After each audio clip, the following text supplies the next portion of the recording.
Informasi satu ini benar-benar jadi peringatan bagi semua ibu-ibu muda nih. Bagaimana pentingnya belajar untuk mengendalikan emosi kepada anak bun. Seorang ibu lepas kendali lantaran merasa emosi pada anaknya yang berusia 10 tahun. Kesal anaknya menolak permintaannya membuatkan makanan untuk sang adik. Ibu ini menganiaya dengan menjambak rambutnya hingga menyiram anaknya dengan air panas. Melihat tindakannya itu, sang nenek langsung melaporkan ibu muda itu ke polisi. Seorang ibu rumah tangga berinisial DW warga desa Meninting, Lombok Barat, Nusa Tenggara Barat ditangkap personil Polda NTB.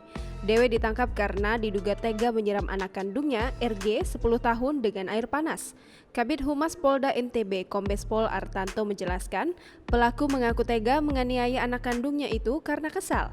Awalnya pelaku meminta bantuan anaknya yang berusia 10 tahun itu membuat makanan untuk sang adik. Tetapi RG menolak permintaan ibunya. DW pun kesal mendengar penolakan itu. Sang ibu lepas kendali dan menganiaya anaknya. Setelah itu pelaku melempar anaknya dengan panci dan menyiramnya dengan air panas. Menurut Artanto, kasus ini terungkap setelah nenek korban yang berinisial NA mengetahui perbuatan anaknya DW. NA melaporkan tindakan anaknya itu ke polisi. Polisi sempat memeriksa kondisi kejiwaan DW. Setelah mendapat kepastian pelaku tak mengalami gangguan jiwa, DW ditetapkan sebagai tersangka.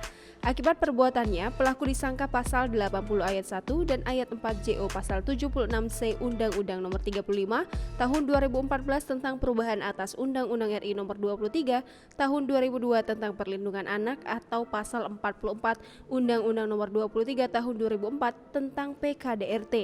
Pelaku pun terancam penjara paling lama 5 tahun dan denda 15 juta rupiah.